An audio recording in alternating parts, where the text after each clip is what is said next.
Monday morning greeted Garrett Prescott with the monotonous ringing of the alarm clock. He reached over to turn it off, careful not to wake Nora. She was lying with her back turned to the window, her dark hair strewn across the pillow. In the early spring sunlight, her profile seemed cast in bronze.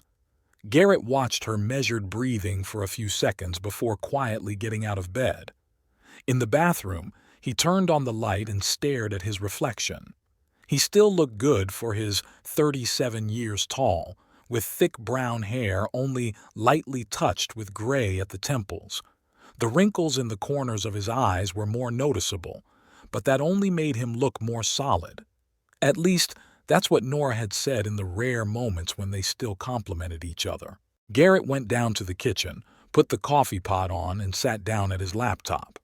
He worked as a civil engineer for Bright Construction, and today he had a shopping center project to complete in a nearby town. The work was routine, but it provided a steady income and allowed him to pay the mortgage on their small but cozy home in Oakville. Oakville was a typical mid-sized American town, big enough to have everything you needed to live comfortably, but not so big that it lost its charm. Garrett and Nora had moved here 8 years ago when they decided it was time to get a house of their own and possibly children. The house worked out, but the kids didn't. First, they wanted to wait until Nora's career was more stable. Then they had trouble conceiving, then a series of miscarriages.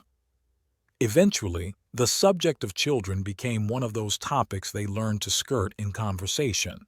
Nora came down to the kitchen as Garrett was finishing his second cup of coffee. She was wearing a neat beige suit, the uniform of the receptionist at Oakville Medical Clinic, where she'd worked for the past 5 years. "Good morning." She kissed his cheek, took her mug from the shelf, and poured herself some coffee. "You're up early today." "Gotta finish a project before lunch," Garrett replied, watching her methodically make herself peanut butter toast. There was something mechanical in her movements, as if she was executing a well-earned algorithm. "I have a staff meeting after work today," Nora said without looking up. "Might be an hour or an hour and a half late. Don't expect me with dinner." Garrett nodded. These staff meetings had become more frequent over the past few months. He used to ask more about them, but Nora's answers were always vague and uninteresting, so he'd stopped asking. They finished breakfast in silence. Nora was the first to rise from the table, quickly rinsed her cup and put it in the dishwasher. "I'll see you tonight," she said, kissing him quickly on the cheek again. "Yeah, have a good day," Garrett replied, not taking his eyes off the laptop screen. It wasn't until the door closed behind her that he looked up.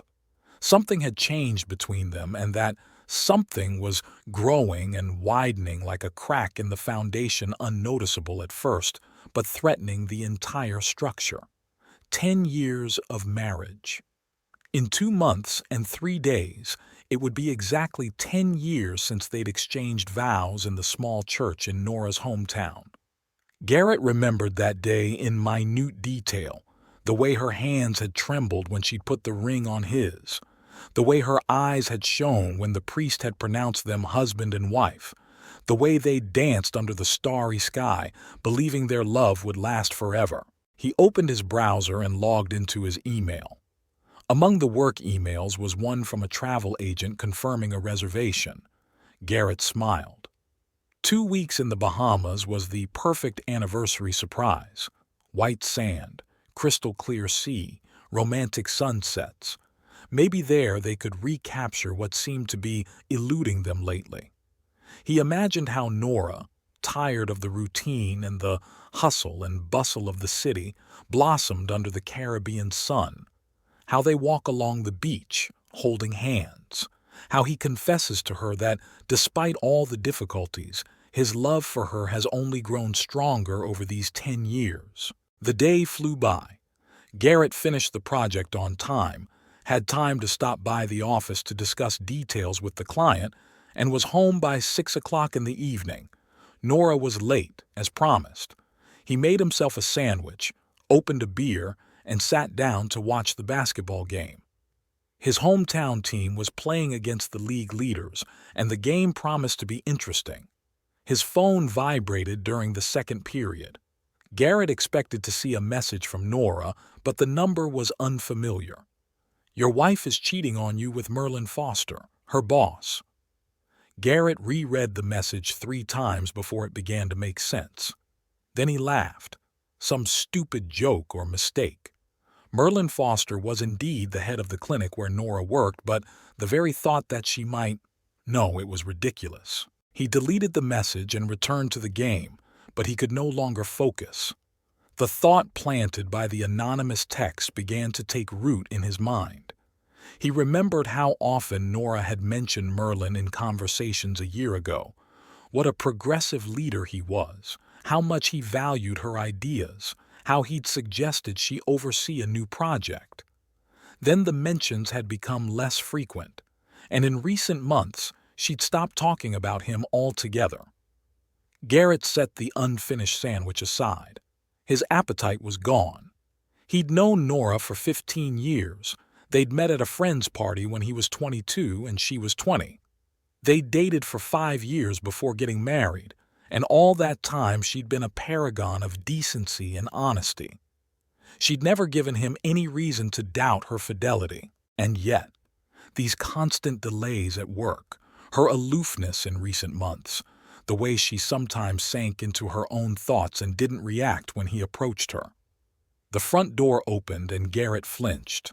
Nora walked in, holding a bag from the supermarket. "Hi," she smiled, a tired smile. "I bought some fruit. How was your day?" Garrett looked at her carefully. She looked the same as always, neat, put together, with light makeup that had barely smudged during the day. Her hair was gathered into the strict bundle she usually did for work. No sign of— What? Cheating? Promiscuity? He himself didn't know what he was looking for. "Fine," he replied, trying to keep his voice sounding natural. "Finished the Westfield project. How was the meeting?" Nora set the bag on the kitchen table and began sorting through her purchases. The usual routine, updating minutes, discussing vacation schedules, that sort of thing. "Merlin led the meeting?" Garrett asked, as if by the way.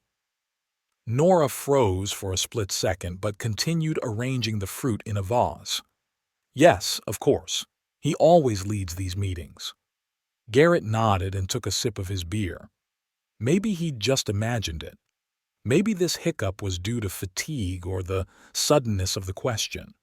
Maybe he was freaking out over one stupid anonymous text. "Have you eaten anything?" he asked. "Grabbed a sandwich at the cafe before the meeting," Nora replied. "I think I'll take a shower and lie down. Tired today." Garrett watched her walk up the stairs. Her movements were so familiar, and yet she seemed distant to him now, as if he were looking at her through a cloudy glass. He pulled out his phone and opened the deleted message again. The date it was sent was today, 18 hours and 20 minutes. Just enough time for someone to see Nora with Foster and decide to show concern by alerting her husband. But why? Who would send such a message? And most importantly, was there even a word of truth in it? Garrett Googled Merlin Foster.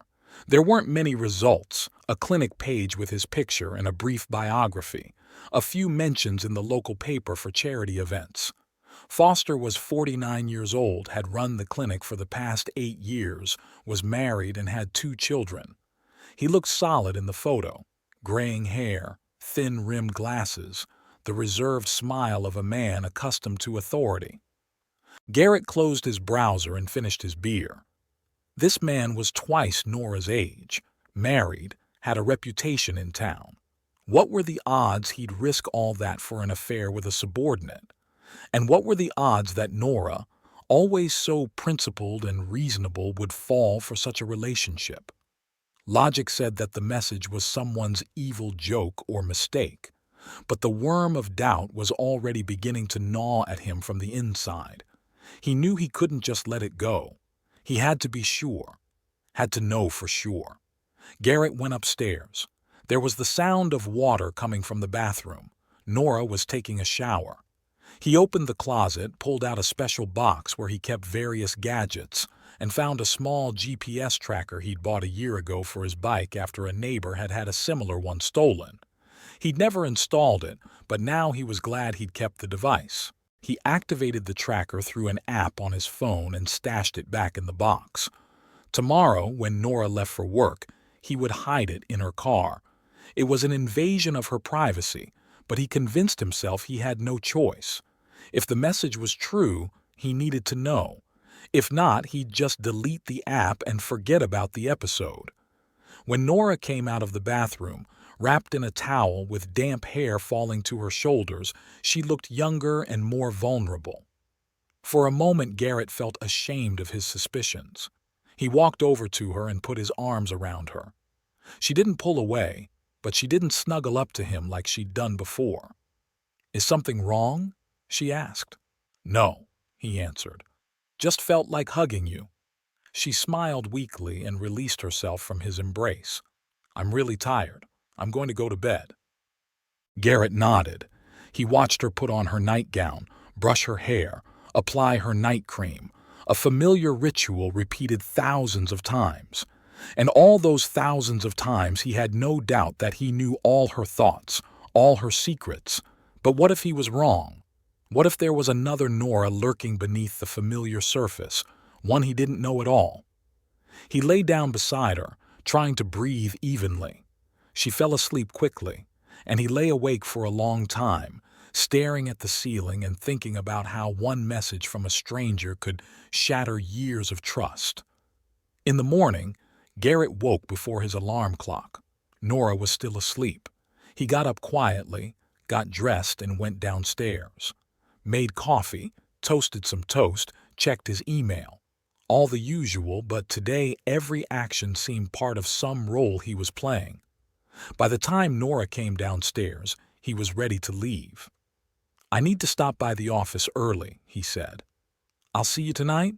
"Sure," she nodded, pouring herself a coffee. "I have a normal day today. I'll be home at 6 o'clock. Garrett kissed her cheek and walked out of the house. But instead of getting in the car, he walked around the house and hid behind a hedge. From there he could see their yard and the garage where Nora's car was parked. Half an hour later he saw her leave the house, get into her silver sedan, and drive out of the yard. As soon as the car disappeared around the corner, Garrett rushed into the house, grabbed the GPS tracker, and got into his car. He knew he had about 15 minutes, the amount of time it took to drive from their house to the clinic. Nora always parked in the service parking lot behind the clinic building. Garrett parked on a nearby street and walked quickly through the small square to the parking lot. Nora's car was parked in its usual spot, next to several other staff cars. Garrett looked around. No one was around. He walked quickly to the car, crouched by the rear bumper, and attached the tracker to the inside where it was almost impossible to see. His heart was pounding like crazy as he walked back to his car. What is he doing? Spying on his own wife? But the thought of possible betrayal was unbearable. Better to find out the truth, whatever it was. He checked the app. The tracker was working. The signal was coming through clearly. Now he could see all of Nora's movements. In the office, he couldn't concentrate on work. Every 15 minutes he checked the app, but the dot marking Nora's car remained stationary.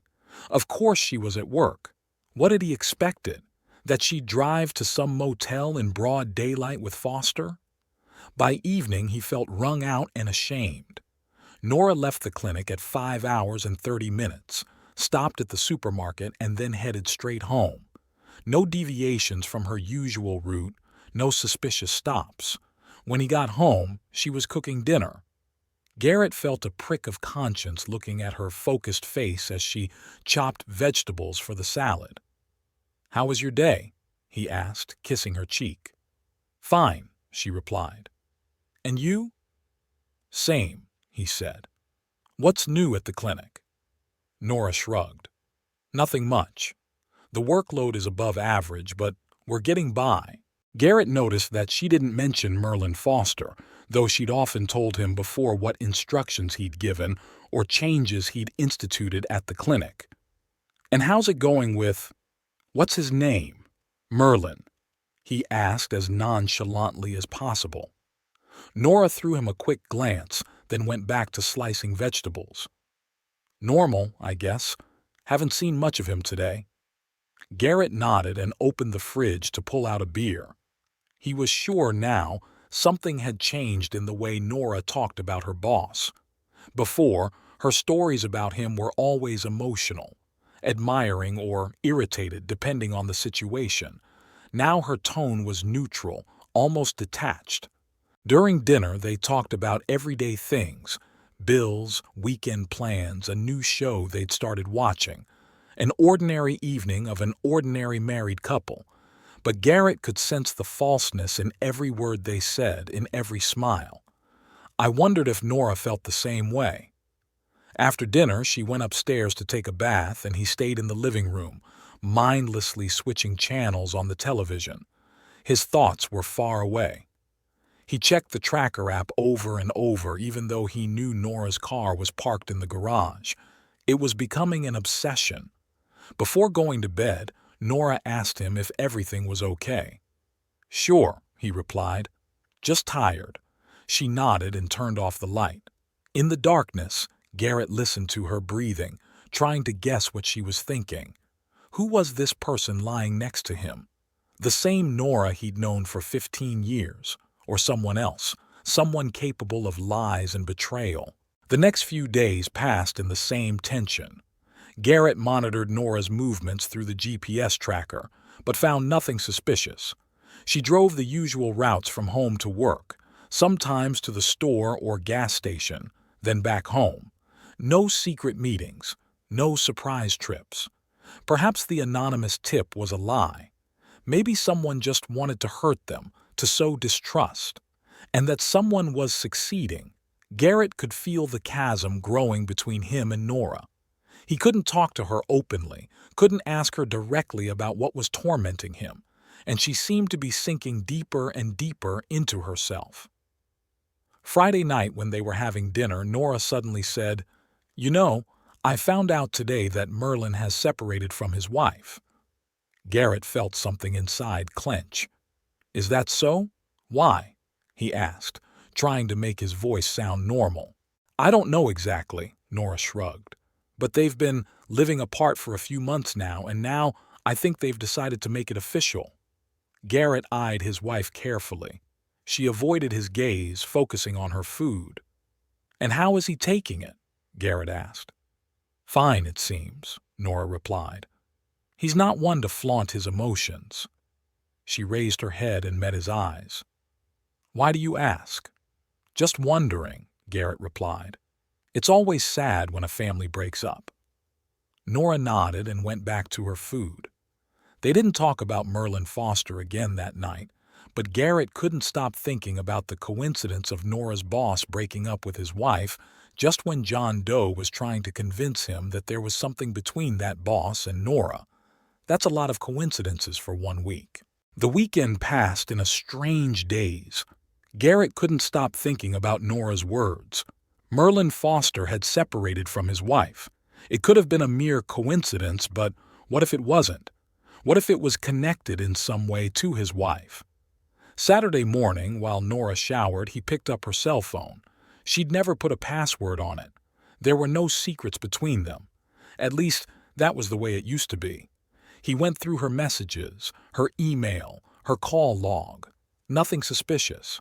No messages from Merlin Foster, no calls from unknown numbers, no appointments labeled with mysterious initials. That should have reassured him, but instead it only heightened his suspicions. If something was really going on between Nora and her boss, wouldn't she have been more careful? Wouldn't she have removed all traces of their communication? Maybe she had another phone he didn't know about? Garrett put the phone exactly where it lay and went down to the kitchen to make breakfast. When Nora walked in, she smelled like floral shampoo and body cream. Her hair was wrapped in a towel, a slight blush from the hot water playing on her cheeks. She looked so homely, so familiar. "What shall we do today?" she asked, pouring herself a cup of coffee. Garrett shrugged. "I don't know. Maybe we'll just rest. It's been a rough week. Nora nodded. Yeah, I need to relax too. Maybe we could watch a movie tonight? Sure, Garrett replied, trying to sound natural. They spent the day doing the usual chores, cleaning, laundry, shopping. In the evening, they watched a new comedy they'd been wanting to see for a long time. Nora laughed in all the right places, commented on the plot, snuggled up to Garrett when it got chilly. Everything was so normal, so ordinary. If it weren't for the worm of doubt gnawing at him from the inside, it would have been a perfect day. On Sunday, Nora suggested inviting some friends over for a barbecue. Garrett agreed, though the thought of maintaining the appearance of a happy family seemed unbearable to him. They called Liam and Martha Hayes, whom they'd been friends with since college, and the Dawson couple, their neighbors. They all agreed to come. Garrett grilled the meat while Nora took care of the salads. Liam joined him in the yard with a bottle of beer in his hand. "What's up, buddy?" he asked. "You look tired." Garrett shrugged. "Just work. Nothing much." Liam nodded, but his gaze lingered on his friend's face a little longer than usual. "You know you can tell me if something's wrong, right?" Garrett felt a prick of guilt. He and Liam had been best friends since college. They shared everything. But how could he tell even him about his suspicions? How could he voice what seemed like madness to himself? "It's okay, really," Garrett tried to smile. "Just need to get some rest." To his relief, Liam didn't press. They continued discussing the upcoming baseball season as if the world wasn't crumbling around them, as if Garrett's life wasn't turning into a nightmare because of one anonymous text. Nora was the perfect hostess, smiling, joking, interested in her friends' lives. Martha asked her about her work, and Nora talked about the new equipment they had installed at the clinic, the complicated cases, the new protocols. She never mentioned Merlin Foster. His name used to come up in every conversation about work. "Merlin thinks," Merlin suggested. Merlin said. Now, nothing. After the guests left, they cleared the table together and loaded the dishwasher. Nora seemed pleased with the day. "It was nice," she said, wiping her hands with a towel. "We should get together more often." Garrett nodded, not trusting his voice. If only she knew the effort it was costing him to keep this farce going. How he wanted to grab her by the shoulders and shout, "Tell me the truth! What's going on between you and Foster?" Monday morning, he checked the GPS tracker again before Nora left for work. The device was working flawlessly. He got into his car and drove out of the yard, heading for the office. All day, he couldn't concentrate on work. Every 15 minutes, he checked the app, keeping track of Nora's movements. The dot on the map remained stationary. The car was parked in its usual spot in the clinic's parking lot. On his lunch break, he decided to drive by. It was stupid and risky, but he couldn't help the compulsive desire to see for himself that Nora's car was really where the tracker showed. He parked on a nearby street and walked leisurely past the clinic. The service parking lot was clearly visible from the sidewalk. Nora's car was parked in its usual spot. Foster's silver sedan was too. It's business as usual. No evidence, no leads. Garrett felt like an idiot.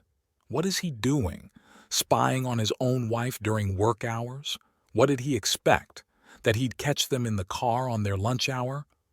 He went to the cafe across the street and ordered a sandwich and coffee. As he was paying, he noticed a familiar figure coming out of the clinic. Merlin Foster. He was dressed in a strict navy blue suit, just like the one in the picture on the clinic's website. A tall man with a straight posture and a confident gait. Garrett froze as he watched Foster get into his car and drive out of the parking lot. A few seconds later, he received a notification on his phone. Nora's car had come around as well. Coincidence? Or had they arranged to meet somewhere else? Garrett walked quickly out of the cafe and got into his car. He followed the movement of the dot on his phone screen. Nora's car moved down the main street of the city, then turned toward the Oakville Mall. There she stopped. Garrett drove there. The mall was large with many stores and cafes. Finding Nora there would be difficult, but he was lucky. He saw her entering one of the restaurants. She was alone. Garrett parked and entered the mall. Through the glass wall of the restaurant, he saw Nora sit down at a table. A minute later, another woman joined her, Sarah Jenkins, her colleague from the clinic. Garrett exhaled in relief and immediately felt ashamed. Of course, Nora was just having lunch with a friend. How could he have suspected her of something like that? He went back to the office feeling guilty and stupid. All day he tried to concentrate on work, but his thoughts kept returning to Nora, to Foster, to the anonymous message. That evening, as they ate dinner, Nora told him that she'd gone to lunch with Sarah. Garrett nodded as if hearing about it for the first time. "How's she doing?" he asked, trying to sound interested. "Fine," Nora replied. "She and her husband are planning a trip to Europe this summer." Garrett listened to her talk about Sarah's plans, about the problems of getting a visa, about choosing hotels. It all seemed so ordinary, so normal. "What about us?" he asked suddenly. "Why don't we go somewhere this summer too?" Nora looked at him with slight surprise. "Sure, why not? Any idea where?" Garrett shrugged. "Maybe the beach? Bahamas? Miami? Something like that?" Nora smiled. "That sounds great. We'll have to think about dates. I have a conference in Chicago in July, so maybe August?" Garrett nodded, feeling his heart clench. She didn't know he'd already booked a trip to the Bahamas for their anniversary in May. She didn't know he'd spent weeks planning this surprise.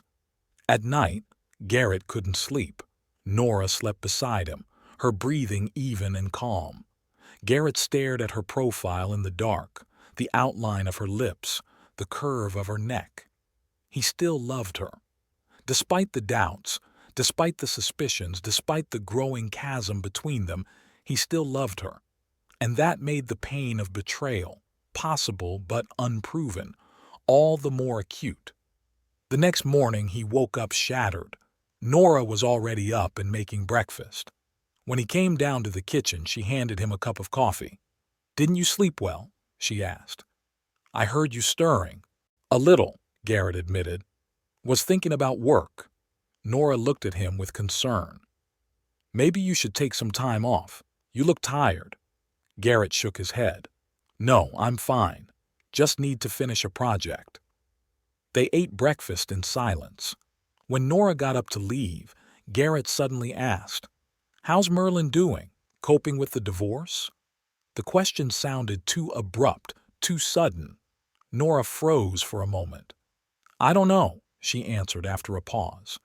"He doesn't discuss it at work." "But you said he's okay with it," Garrett insisted. Nora looked at him puzzled. "I said he seemed okay with it. I didn't ask him that, Garrett. It's none of my business." "Of course it is," Garrett tried to smile. "I'm sorry. Stupid question." Nora studied his face for a few seconds, then nodded. "I should get going. I'll see you tonight." As she walked away, Garrett felt a wave of shame wash over him. What was happening to him? He's acting like a jealous husband from a cheap detective story. Nora will notice it if she hasn't already. She'll start asking questions. What if she has nothing to hide? What if he's ruining their marriage with his unfounded suspicions? But what if the message was true? What if his wife is really cheating on him with a man twice her age? Doesn't he have a right to know? All week, Garrett oscillated between bouts of paranoia and moments of clarity.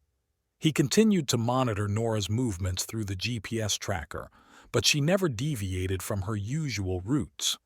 She had a staff meeting on Thursday, and she'd gotten home an hour and a half later than usual.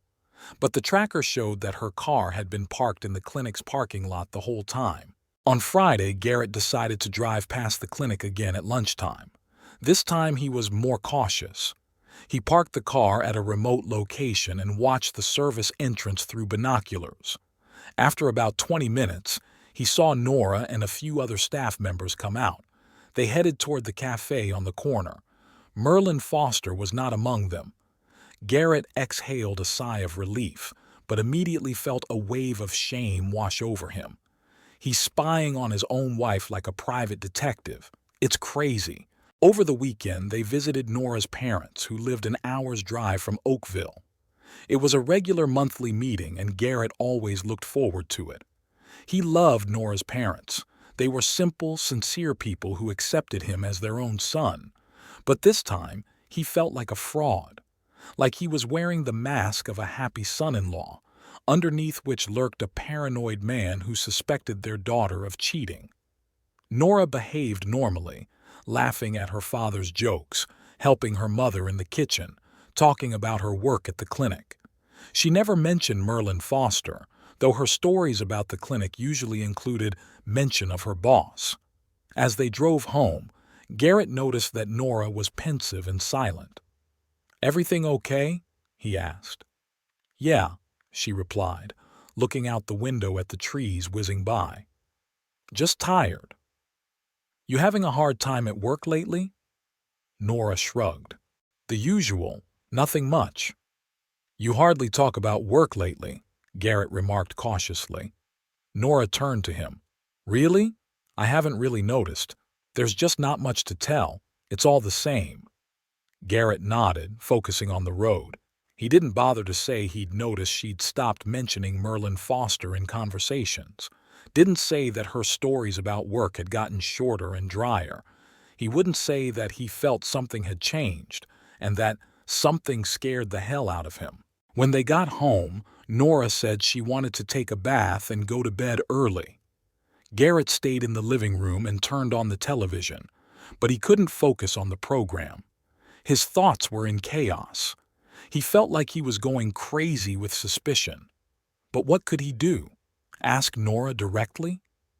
"Hey, honey, are you sleeping with your boss by any chance?" Or continue to follow her, slowly destroying their marriage with his distrust?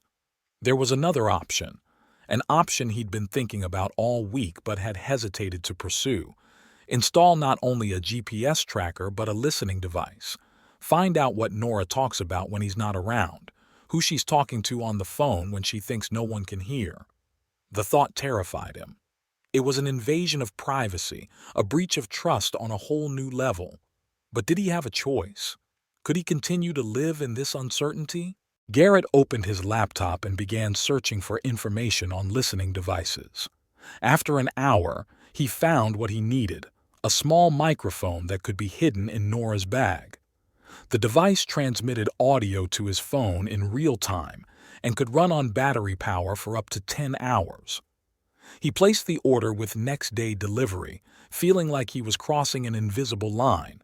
Before, he could convince himself that the GPS tracker was just a precaution, just a way to calm his nerves.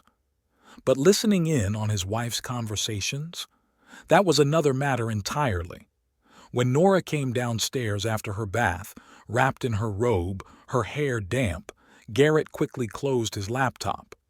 "What are you watching?" she asked, peering over his shoulder. "Nothing much," he answered a little too quickly. "Just checking my email." Nora looked at him with mild bewilderment but didn't insist. "I'm going to bed," she said. "You'll be up soon?"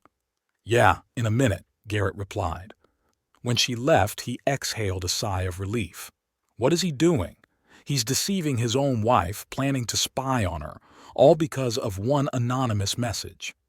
Maybe he should just talk to her, ask her a direct question.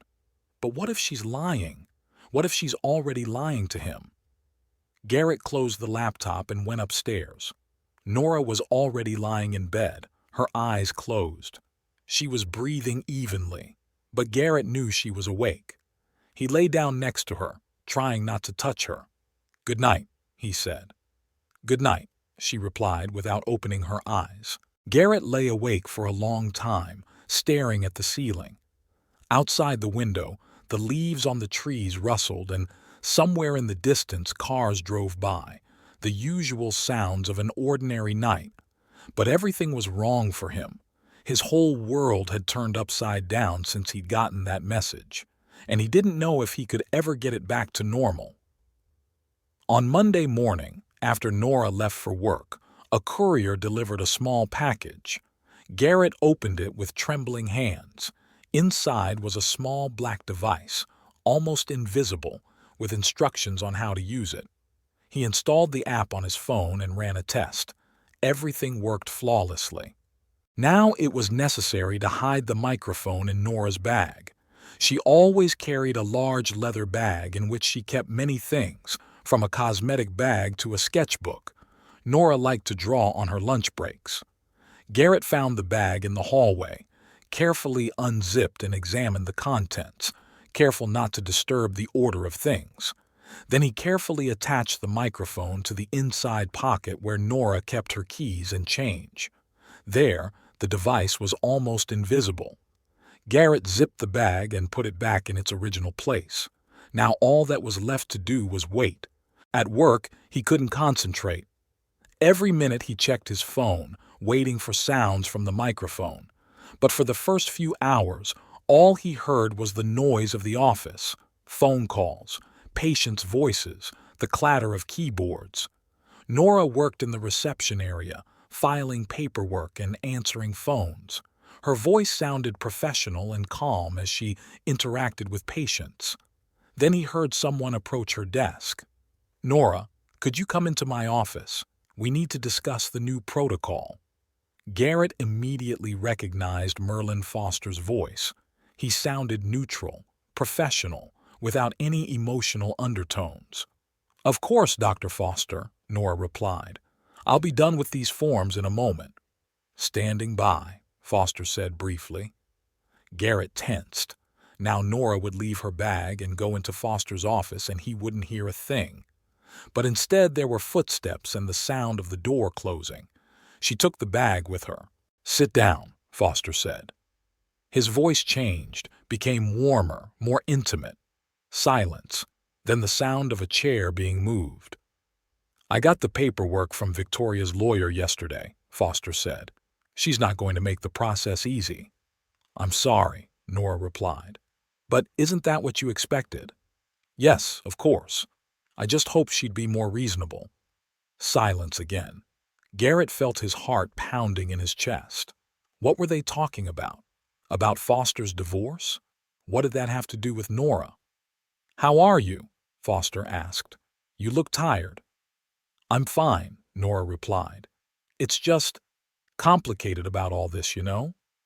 "I know," Foster said. "But it'll be over soon, I promise." "You've been saying that for a month," Nora sounded annoyed.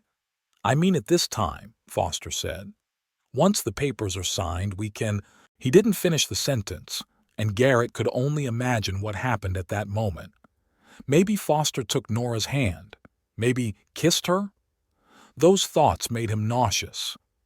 "Merlin, not here." Nora's voice sounded strained. "Someone might come in." "I'm sorry," Foster said. "Sometimes I forget myself when I see you." Garrett felt something shiver inside. He'd heard enough. It wasn't just a suspicion now. It was reality. His wife and her boss had a relationship they were hiding, a relationship that had begun while Foster was still married. He could clearly visualize everything, how it had started with innocent conversations after work, how gradually their interactions had become more and more personal, how Nora had begun to see her boss not only as a manager, but as a man who, unlike her husband, spent time with her, listened to her, valued her ideas, a man who offered her something new, broke her out of the rut of a 10-year marriage. And he, Garrett, didn't even notice he was losing her. He was too busy working, too confident in their relationship, too naive. And the result is his wife in another man's office, speaking to him the way she once spoke only to him. "We have to be more careful," Nora said. "I don't want anyone to find out before the time." "No one will find out," replied Foster. "We've been very careful so far." "I don't know," Nora's voice sounded uncertain. "Sometimes I think Garrett suspects something. He's been asking strange questions about you lately. Have you said anything to him?" Foster sounded alarmed in his voice. "Of course not," Nora replied. "What do you think of me? I don't want to hurt him. He doesn't deserve it. I'm sorry, said Foster. I'm just worried. If he finds out sooner than we planned. He won't find out, Nora said firmly. I've got everything under control. Good, Foster said. Now for the protocol. I want you to take over its implementation. It'll give us more reasons to meet. Sure, Nora replied. I'll get on it. There were sounds of movement, then a door opening. I'll see you later, Foster said in his usual professional tone already. Yes, Dr. Foster, Nora replied just as formally. Then the sounds of footsteps, the door closing, and the usual reception room noise again. Garrett turned off the app. He couldn't listen anymore. He could no longer pretend nothing was happening. Now he had proof. Now he knew the truth. He left the office telling his co-workers he wasn't feeling well and drove home. There he sat down in the living room and stared into the void for a long time. What now? Confront Nora? Wait for her to decide to tell him herself?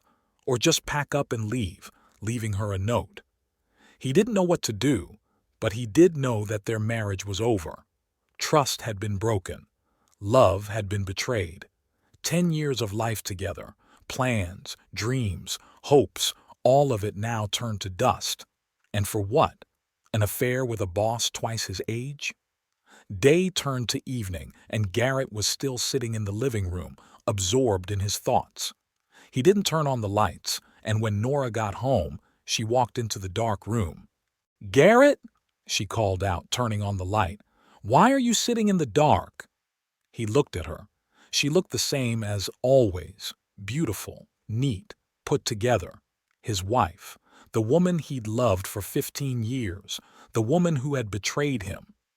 "I needed to think," he answered. "About what?" she asked, setting her bag on the couch next to him, the same bag that had the microphone hidden in it. "About us," Garrett said. "About our marriage." Nora tensed. "What do you mean?" Garrett stood up. He felt strangely calm, as if he had walked through a storm and was now in the center of it, where it was quiet and windless. "I know about you and Merlin Foster," he said. Nora turned pale. She opened her mouth to say something, but couldn't utter a word. "Don't bother denying it," Garrett continued. "I have proof." He pulled out his phone and pressed an app. Foster's voice came from the speaker. "I'm serious this time. Once the papers are signed, we can—" Then Nora's voice. "Merlin, not here. Someone might come in." Garrett turned off the tape and looked at his wife. She stood with her hand to her mouth, her eyes full of terror. Have you been spying on me?" she whispered. "What was I supposed to do?" Garrett asked. "Would you have told me yourself? Or were you and Foster planning to wait until his divorce was finalized and then already put me on the spot?" Nora sank down onto the couch. She looked destroyed, but Garrett felt no pity, only hurt, resentment, and anger. "I want you to leave," he said. "Tonight. Get the things you need and leave." "Garrett, please, let's talk," Nora began, but he interrupted her. "About what? About how long this has been going on? About how you laughed at me behind my back? About how you lied to me every day?" "That's not true," Nora exclaimed. "I never laughed at you, and I was going to tell you." "When?" Garrett asked. "When Foster signs the divorce papers? Or when you decide it's time to move on? Or maybe never?" Nora was silent, head down. She knew he was right. She knew she'd betrayed his trust, ruined their marriage, destroyed everything they'd built together. "I'm sorry," she finally said. "I didn't mean for things to turn out this way." "But it did," Garrett replied. "And now we both have to live with the consequences." He left the room, leaving Nora sitting on the couch. He went upstairs to their bedroom and began packing her things into a suitcase. He did it mechanically, without thinking, just to keep his hands busy and not think about what had just happened, about the fact that his life had just fallen apart. When he came downstairs with the suitcase, Nora was still sitting on the couch. She looked up when he walked in. "I packed the essentials," he said, setting the suitcase on the floor. You can pick up the rest later." Nora stood up slowly. "Where should I go?" she asked quietly. "None of my business," Garrett replied. "Maybe to Foster's or to my parents, just not here." Nora nodded. She picked up her bag, took the microphone out of it and placed it on the table. "I understand why you did it," she said, "but that doesn't make it right." "Is cheating on your husband the right thing to do?" Garrett asked. Nora didn't answer. She picked up her suitcase and headed for the door. "I'll call you when I'm settled," she said. "We'll need to talk." "I'm not sure we have anything to talk about," Garrett replied. Nora opened the door, but before she stepped out, she turned around. "I still love you, Garrett," she said. "Please believe me." Garrett looked at her, the woman who had been the center of his universe for 15 years and felt only emptiness. "I loved you too," he replied. "But now I don't even know who you are." Nora nodded, taking his words as a well-deserved slap. Then she walked out, closing the door behind her. Garrett sat in the living room for several hours after Nora left. The house seemed unusually quiet and empty, as if some important part of his being had gone with her. He didn't turn on the lights, didn't turn on the TV, just sat in the dark and stared at nothing. What now? That question swirled around in his head, but there was no answer. In 15 years with Nora, he'd forgotten what it was like to be alone, what it was like to make decisions without looking at the other person, what it was like to fall asleep in an empty bed. The phone rang somewhere in the middle of the night. Garrett didn't answer it. He knew it was Nora, and he wasn't ready to hear her voice. Wasn't ready for apologies, explanations, excuses. Not now, when the wound was so fresh. He called Richard in the morning and took the morning off for the first time in years. Then he turned off the phone and went back to bed. He didn't want to see anyone, didn't want to talk to anyone. Just wanted this pain to subside just a little. Toward evening, he forced himself to get up, shower, and eat. Mechanical actions performed on autopilot. Turning on his phone, he saw several missed calls from Nora and one message, "I need to pick up some more stuff. Can I come over today?" Garrett replied briefly, "Come by at 8. I won't be home." He couldn't see her now. He just couldn't. He left the key under the mat, as agreed, and drove to a bar on the other side of town. Not the one he and Nora sometimes went to, but some unfamiliar one where no one knew him and wouldn't ask questions. He ordered a whiskey and sat in the corner staring at the TV screen that was showing some old movie with no sound. "Bad day?" the bartender asked, bringing his order. Garrett smiled weakly. "Bad week." The bartender nodded understandingly and stepped away, making no attempt to continue the conversation. Garrett was grateful he did. The bar was quiet for a Friday night. A few customers at tables, a couple of men at the bar, all immersed in their own thoughts or conversations. No one cared about the lone man with a whiskey in the corner. Garrett drank slowly, savoring each sip. He didn't want to drink himself into oblivion, didn't want to drown his pain in alcohol. He just wanted to dull it a little, make it more bearable. His thoughts went back to Nora, to their marriage, to how it had all gone wrong. When exactly had that invisible crack appeared that eventually ruined everything? Maybe it had happened when they realized they couldn't have children, or when he went head over heels into work after their attempts to have a child failed, or when she started staying late at work and he stopped asking why. Maybe their marriage was doomed from the start. Maybe they just grew in different directions, became different people. Maybe Merlin Foster was only a symptom, not the cause of their problems. Garrett didn't know, and frankly, he wasn't sure he wanted to know. What did it matter why everything had collapsed? All that mattered was that it had collapsed. He ordered another whiskey and looked at his watch. 9:30. Nora must have come and gone by now. Maybe we should spend the night in a hotel. The thought of returning to a house where everything reminded him of her was unbearable. But he couldn't avoid his home, his life, forever. Sooner or later he would have to go back and start picking up the pieces. At 11 o'clock, Garrett paid and left the bar. The night air was cool and crisp. He decided to walk to clear his head. The bar was about a half-hour walk from his house. The streets of Oakville were quiet at this hour. Rare passers-by, a few passing cars, lights in the windows of houses. Normal life went on, oblivious to his personal drama. Strange how the world can stay the same when your life is turned upside down. Garrett walked slowly, breathing deeply and trying to gather his thoughts. Tomorrow he would need to call a lawyer, start the divorce process, would have to tell his parents, his friends, would have to get on with his life somehow. As he turned onto his street, he saw a car parked outside his house. Nora's car. Was she still here? At midnight? Garrett stopped, not knowing what to do. He wasn't ready for a meeting. He wasn't ready to talk, to explain, to cry. But couldn't he just turn around and walk away? He took a deep breath and walked toward the house. Whatever would happen, they'd have to talk someday anyway. He unlocked the door with his key and entered the quiet house. The light in the living room was on, but Nora wasn't there. There was a cup of unfinished tea on the coffee table. "Nora?" he called out, taking off his jacket. There was no answer. Maybe she'd gone out and forgotten to turn off the lights. But her car was still parked outside. Garrett went upstairs to the bedroom. The door was ajar, a streak of light falling from the room. "Nora?" he called out again, pushing the door open. She was sitting on the edge of the bed, their shared bed. Her hair was disheveled, her eyes red from crying. In her hands she held a framed photograph, their wedding photo that always stood on the bedside table.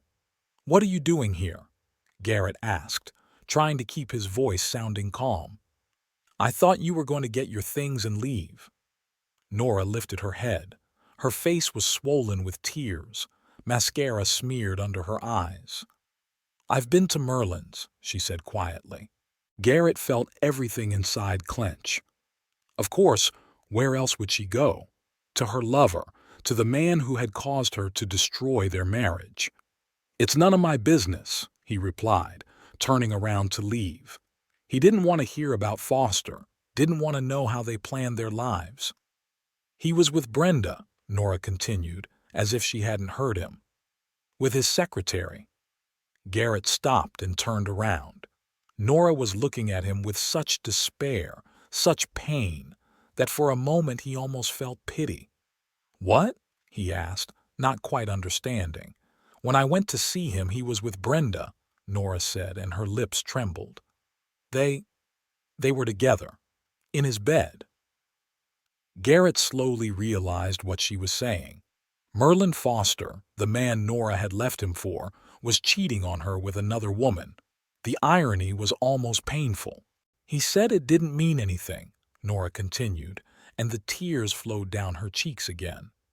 "That it was just a physical need. That she was nothing compared to me." She covered her face with her hands. "I'm such a fool, Garrett. Such a fool." Garrett stood in the doorway, not knowing what to say, what to do. Part of him wanted to hug Nora, to comfort her, to tell her everything would be okay. The other part wanted to scream, "What did you expect? A man who cheats on his wife with you will cheat on you with someone else." The third part, the darkest part, wanted to laugh, to say that she had gotten what she deserved, that it was karma that had caught up with her. But he didn't do any of that. Just stood there looking at the woman he had once loved more than anything else in the world, and felt a strange emptiness. "Why did you come here, Nora?" he asked at last. "What do you want from me?" She raised her head and looked at him. "I don't know," she answered honestly. "I just didn't know where else to go." "To your parents?" Garrett suggested. "To my girlfriends? To anyone but me?" "I can't tell them," Nora said. "I can't admit that I ruined our marriage for a man who turned out to be an even bigger liar than I am." Garrett shook his head. "That's not my problem, Nora. We broke up. You chose him." "I know," she replied quietly. And I'm not asking you to forgive me or take me back. I don't know, I have nowhere to go. Garrett sighed. Despite all the pain she'd caused him, he couldn't just put her out on the street like this. You can spend the night in the guest room, he said. Just for one night. You'll have to find another place tomorrow. Nora nodded. Thank you, she whispered. I know I don't deserve even that. Garrett didn't answer. He walked out of the bedroom and headed for the bathroom. He needed to wash his face, gather his thoughts. This was definitely not a conversation he was expecting. When he returned to the bedroom, Nora wasn't there.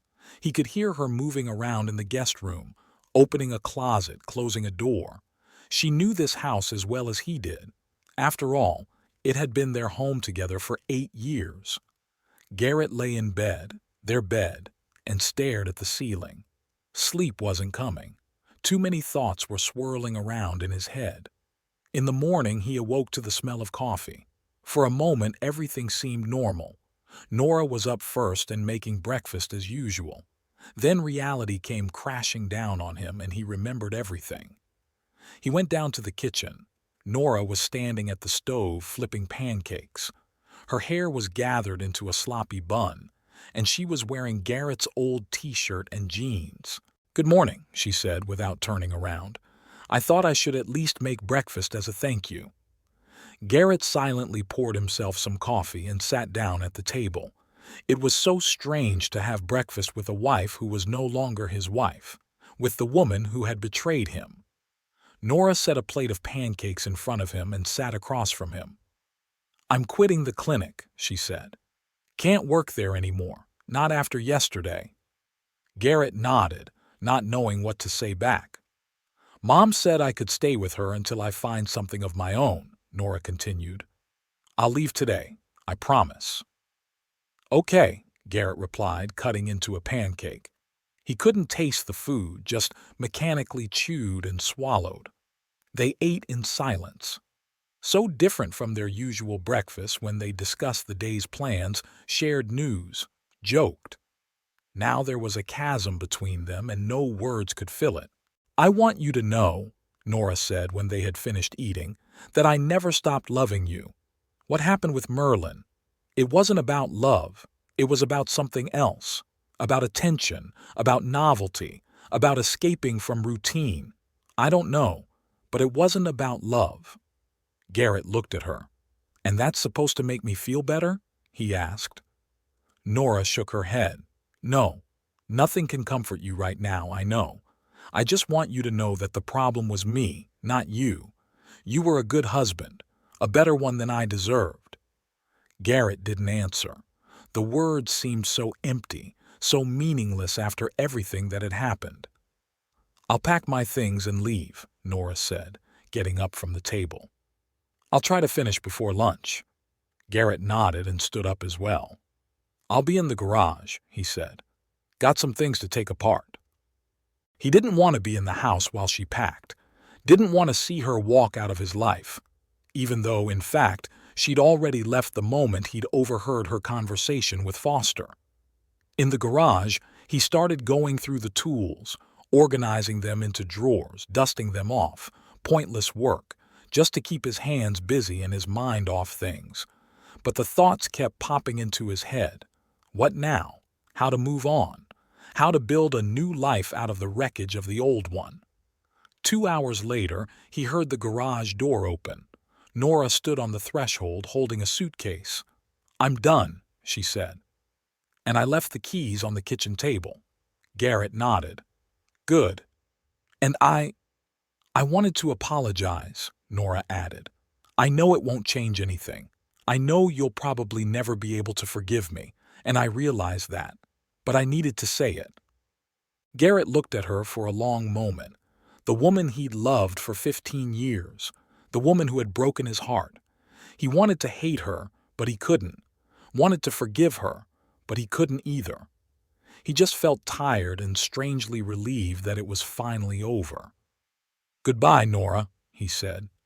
She opened her mouth as if she wanted to say something else, but changed her mind. Just nodded, turned and walked to her car. Garrett didn't follow her. didn't watch her drive away. He stayed in the garage among the tools and boxes, feeling something inside him, something important dying and something new being born at the same time. When the sound of the engine died away in the distance, he went into the house. Silence fell upon him, heavy and thick as fog. He walked through the rooms, noting the absence of Nora's things photos on the shelves, books on the bedside table, a mug with her name on it in the kitchen. There were keys and a note on the table. Garrett picked it up and read, "I'll never forget these 10 years. Forgive me for everything. N." He crumpled the note and threw it in the trash can. Words didn't matter. Words couldn't fix what was broken. Garrett sat down on the couch in the living room and, for the first time in a long time, allowed himself to cry. Not out of grief, not out of anger, but out of the realization that a part of his life, an important, defining part, had just ended, and that now he had to learn to live again. He cried for the lost years, for the broken dreams, for the children they never had and never would have, for the trust that had been broken, for the love that had turned to dust. But somewhere deep inside, underneath all that pain, he felt something else too, something akin to hope. Hope that one day the pain would subside, that life would go on, that maybe there was light at the end of this tunnel. He didn't know how long he sat like that, immersed in his thoughts. But when he finally looked up, it was getting dark outside the window. A new day was coming to an end. A new life was beginning. It had been 3 weeks since Nora had left home. Garrett lived like a dream, going to work, returning to an empty house, watching TV without remembering the story, cooking simple meals he could barely bring himself to eat. Sleep came with difficulty, and he often woke up in the middle of the night, reaching out for the empty half of the bed. Nora called the day after he left, as promised. She reported that she was staying with her mother in Bakersville. Garrett listened to her dryly, without a word of sympathy. She tried to explain how it had begun, with working on a project together, with long conversations after hours, with the gradual realization that something more than a professional relationship was emerging between them. Garrett interrupted her. "I'm not interested in the details," he said. "The only thing I need to know is when you'll pick up the rest of your stuff." Nora was quiet for a moment, then said she'd stop by on the weekend when he wasn't home. Garrett agreed to leave the key with the neighbors. That's what they did. On Saturday, Garrett left for Liam, his best friend, and Nora picked up the stuff. When he returned in the evening, the house seemed even emptier, even though she had only taken personal belongings and a few memorabilia. All the furniture, dishes, appliances, everything was still there. It had been their shared home, but now it belonged only to Garrett. On the kitchen table was a note written in familiar, rounded handwriting. "I left all the pictures of us together. If you don't want to see them, they're in a box in the garage. We need to talk about divorce when you're ready. N." Garrett crumpled the note and tossed it in the trash. Then he went to the garage, found the box of photos, and took it to the attic. He wasn't ready to throw them away, but he couldn't see them either. At work, he functioned on autopilot. Colleagues noticed the change, but no one dared to ask directly what was wrong. Only his boss, Richard Hawkins, had called him in after Garrett had made a mistake in a project calculation the first time in his 10 years with the company. "What's going on, Garrett?" Richard asked when they were alone together. "You haven't been yourself the last few weeks." Garrett wanted to brush it off, to say that everything was fine, but he suddenly felt like he couldn't keep it all in anymore. "Nora left me," he said. She had an affair with a co-worker." Richard stared at him silently for a few seconds, then nodded. "I'm sorry," he said. "Take a vacation if you need to. 2 weeks? 3? Whatever it takes." Garrett shook his head. "Work is the only thing keeping me afloat. If I stay home, I'll just go crazy." Richard nodded understandingly. "Then I'll take you off the Westfield project.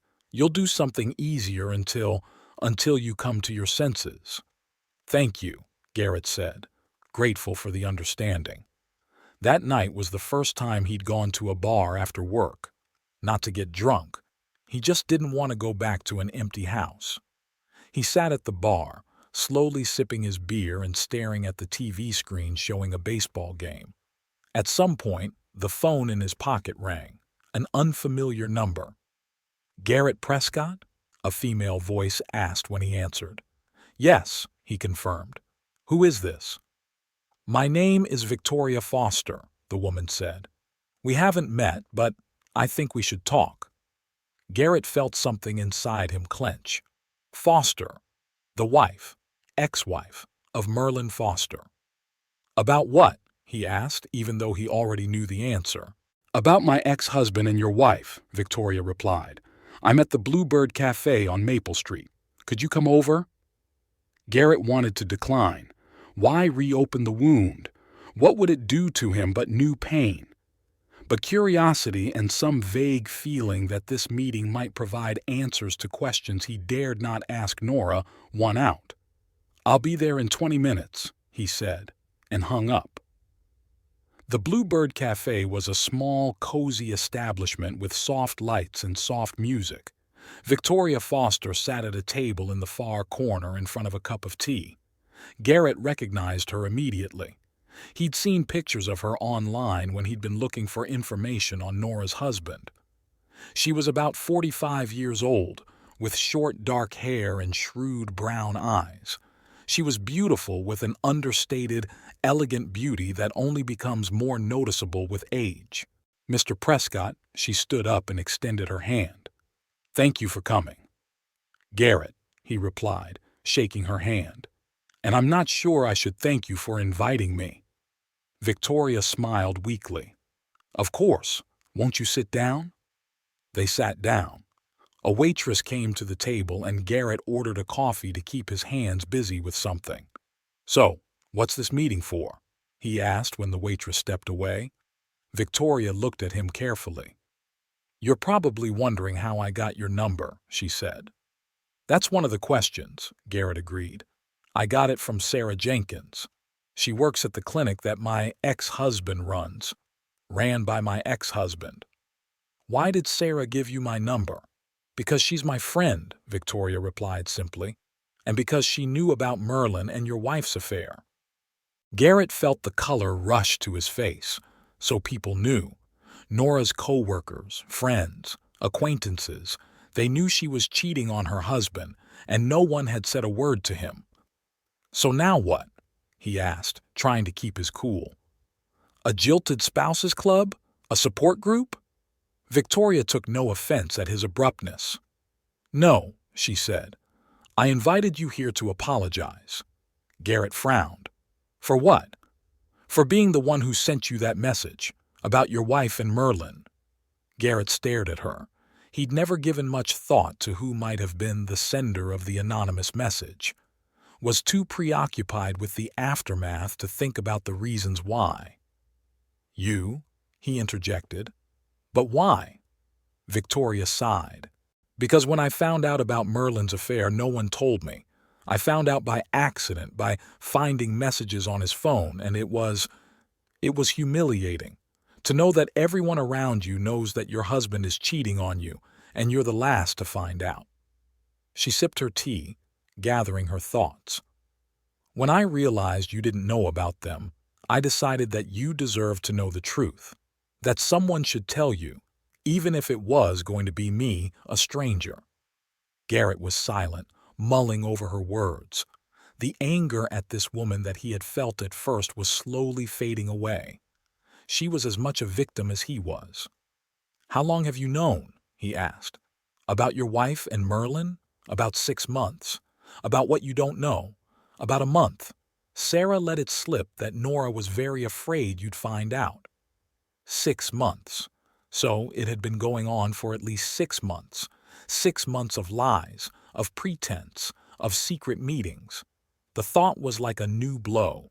"How are you coping?" Garrett asked, surprised at his own question. Victoria smiled weakly. "Day to day. Sometimes good, sometimes not so good. Merlin and I have 2 children, so we have to keep in touch.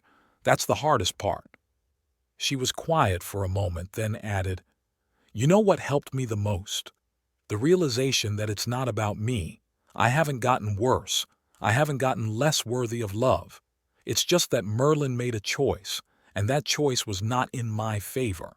It's about him, not me." Garrett nodded. He'd never thought of it that way before.